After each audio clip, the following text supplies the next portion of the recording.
pessoal, tudo bem com vocês? Iniciando mais uma semana de estudos remotos, estudos online e também mais um mês. Começando aqui o nosso mês de agosto, mais um mês de muito trabalho para a gente que está aqui nessa nova forma de ensinar, vivendo esse momento tão difícil que vamos todos, se Deus quiser, conseguir superar. E hoje nós vamos falar de um assunto bem interessante, que é a variação linguística. E antes de mais nada, quero dizer a vocês que a língua, como eu já tinha falado várias e várias vezes, é considerado um ser vivo. Então, a gente considera a língua um ser vivo. Dessa forma, eu posso dizer que, de acordo com o que eu vou usando, ou de acordo com a utilização da língua, principalmente no modo oral, a gente tem uma maneira de fazer algumas modificações. Sejam em algumas palavras, restringindo algumas, inventando outras, colocando em outros conceitos, em outros contextos.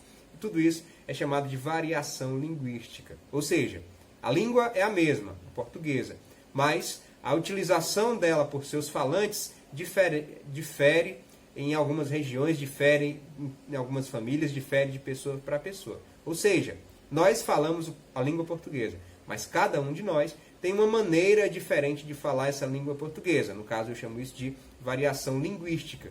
Isso quer dizer que a maneira que o professor Paulo Júnior tem de falar português, a maneira que a mãe do professor Paulo Júnior, a maneira que vocês, os pais, os avós, têm de falar a língua portuguesa, ela é diferente de um para outro. Ou seja, a gente sofre o que nós chamamos de variação linguística. E isso não é um erro.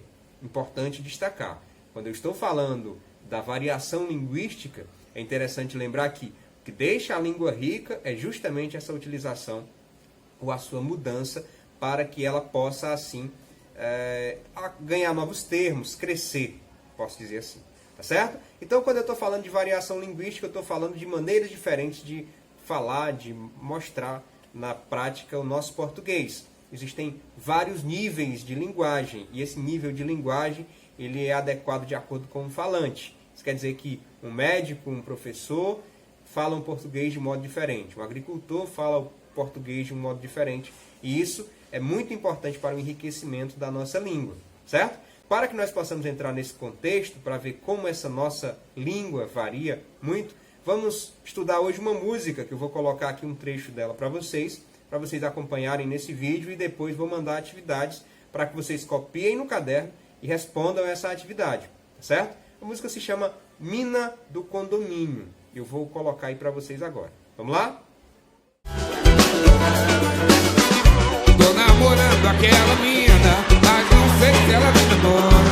E na maneira do condomínio, lá do bairro onde eu moro. Tô namorando aquela mina, mas não sei se ela me namora.